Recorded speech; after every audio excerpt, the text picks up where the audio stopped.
आंदोलन करायचं ठरवलं हा त्यांचा अधिकार आहे. भारतीय जनता पक्षाचे कार्यकर्ते म्हणतात हिंसेला हिंसेने उत्तर देऊ.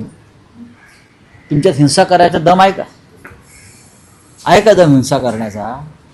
सांगा ना तुम्ही. रात्री 12 वाजता तुमचे पंतप्रधान रात्री 12 वाजता व्हिडिओ टाकतात.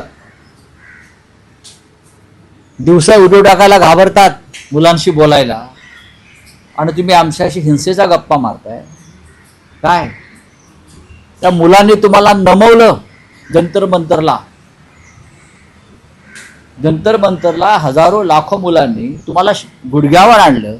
काय तुम्ही हिंसेच्या गप्पा करताय हो?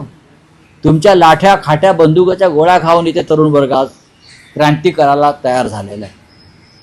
तुम्ही क्रांतीच्या आड येऊ नका. 2029च्या आत मोदी आणि शहा या देशाच्या सत्तेवर नसतील हे त्यांनी आधी लक्षात घेतलं पाहिजे. 2029 सुद्धा उजाडत नाही मी आत्ता सांगतो. 2029च्या आधीच यांचा बाजार उठलेला असेल, यांचा गृह खात्याचा लिलाव झालेला असेल. लोकमान्य टिळकांच्या नावाचा पुरस्कार दिला जातो आहे. कोणाला? काय झालंय का टिळक कुटुंबाला जे आता उरले आहेत? हां, कोणीतरी शिंदे गटामध्ये गेले, टिळकांचे वंश शिंदे गटात. अरे लाज वाटली पाहिजे.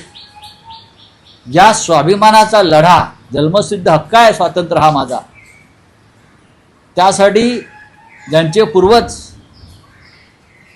छातीचा कोट करून ब्रिटिशांशी लढले, मंडालेच्या तुरुंगात गेले, डोंगरीच्या तुरुंगात गेले. कळलं?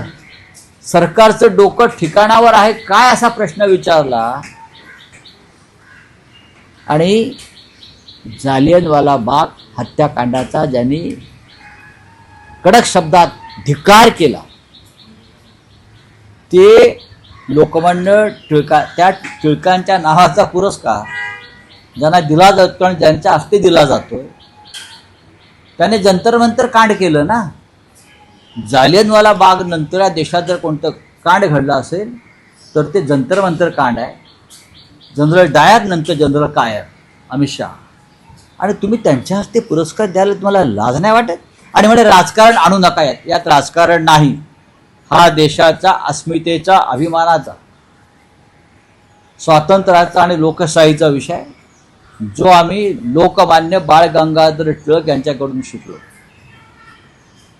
आता मोठं आर्मी वगैरे पुण्यात आणली असं कळलं मला. सगळा महाराष्ट्राचा पोलीस फोर्स पुण्यामध्ये